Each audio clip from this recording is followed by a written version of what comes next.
Assalamualaikum warahmatullahi wabarakatuh.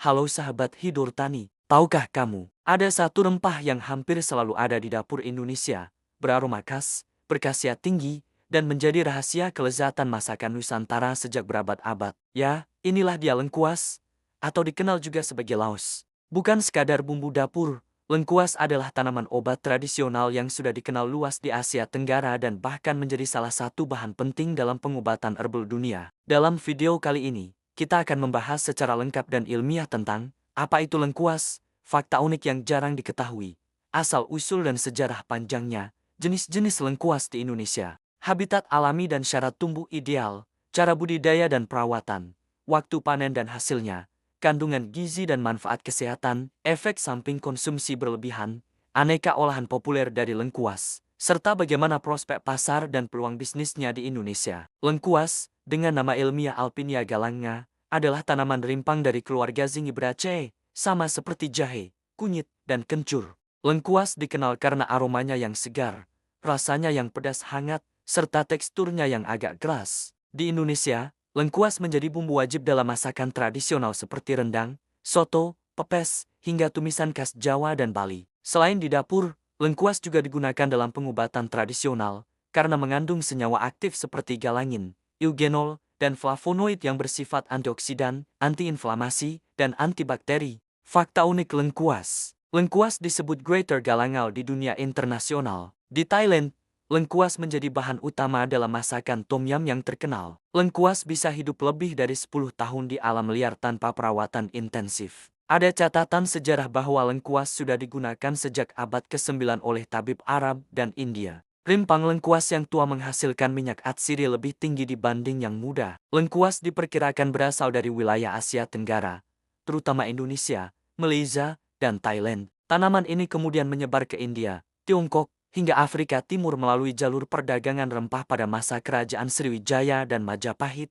Lengkuas bisa sampai ke berbagai daerah Indonesia secara alami karena rimpangnya mudah tumbuh dari potongan kecil yang terbawa tanah atau air. Kini, hampir setiap provinsi di Indonesia mengenal dan menanam lengkuas. Lengkuas banyak dibudidayakan di Jawa Tengah dan Jawa Barat khusus untuk konsumsi rumah tangga dan industri kuliner. Lampung dan Sumatera Barat bahan rempah dan ekspor. Kalimantan dan Sulawesi Selatan tanaman tumpang sari dengan jahe dan kunyit. Selain itu, lengkuas juga ditanam secara organik di dataran tinggi Bali dan Malang untuk memenuhi permintaan ekspor ke pasar Eropa dan Timur Tengah. Di Indonesia dikenal dua jenis utama. Lengkuas merah aromanya lebih tajam, kulitnya kemerahan, sering digunakan untuk obat. Lengkuas putih aromanya lembut, biasa dipakai sebagai bumbu masak.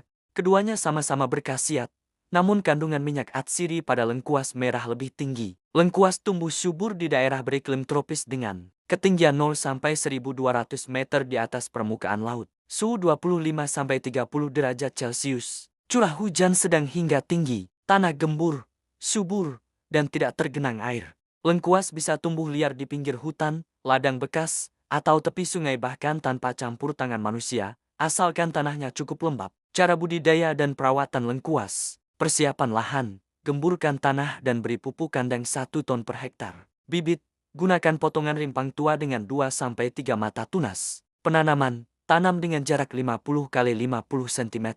Penyiraman tanaman lengkuas, lakukan rutin, terutama pada musim kemarau. Penyiangan, singkirkan gulma agar pertumbuhan optimal. Pemupukan, tambahkan pupuk NPK dan pupuk organik setiap 2 bulan. Panen, dilakukan setelah umur 10-12 bulan, ketika daun mulai menguning dan rimpang keras. Panen pertama biasanya dilakukan pada umur 10-12 bulan. Rimpang yang sudah matang berwarna coklat kemerahan dengan aroma kuat. Hasil panen bisa mencapai 20-25 ton per hektar, tergantung varietas dan perawatan. Lengkuas mengandung galangin, eugenol, flavonoid, dan tanin yang memberikan manfaat seperti meredakan mual dan sakit perut, menurunkan kolesterol dan tekanan darah, melancarkan pencernaan, menghangatkan tubuh, meningkatkan imunitas, menjaga kesehatan kulit dan mencegah penuaan dini, bersifat anti kanker dan antibakteri alami. Dalam pengobatan tradisional, lengkuas juga digunakan untuk mengobati rematik, masuk angin, dan infeksi kulit. Walau alami, konsumsi lengkuas berlebihan bisa menyebabkan iritasi lambung bagi penderita MAH, reaksi alergi pada kulit sensitif, Gangguan ginjal jika dikonsumsi dalam dosis tinggi dalam bentuk ekstrak pekat. Gunakan secukupnya, baik dalam masakan maupun jamu. Lengkuas tidak hanya untuk bumbu dapur, kini ia juga diolah menjadi serbuk lengkuas instan untuk minuman herbal. Minyak atsi di lengkuas sebagai bahan aromaterapi. Ekstrak lengkuas untuk kosmetik alami. Keripik lengkuas dan sambal lengkuas sebagai produk umkm lokal. Permintaan lengkuas meningkat pesat seiring tren obat herbal dan jamu modern. Selain untuk pasar domestik, lengkuas Indonesia diekspor ke Malaysia, India, dan Eropa dalam bentuk kering atau bubuk. Harga lengkuas segar berkisar antara Rp6.000 sampai Rp12.000 per kilogram, sedangkan bubuk kering bisa mencapai Rp40.000 per kilogram. Tips tambahan seputar lengkuas.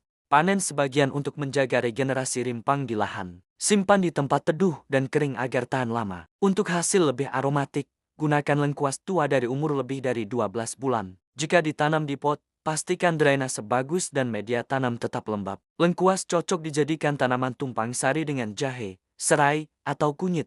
Itulah pembahasan lengkap tentang lengkuas si rimpang ajaib dari dapur Nusantara. Bukan hanya bumbu masak, tapi juga warisan herbal Indonesia yang punya potensi ekonomi tinggi. Jadi, setelah menonton video ini, apakah kamu tertarik menanam lengkuas di rumah? Tulis pendapatmu di kolom komentar ya. Dan jangan lupa like, share, serta subscribe channel Hidro Tani untuk konten edukatif seputar dunia tanaman dan rempah Nusantara. Sampai jumpa di video selanjutnya.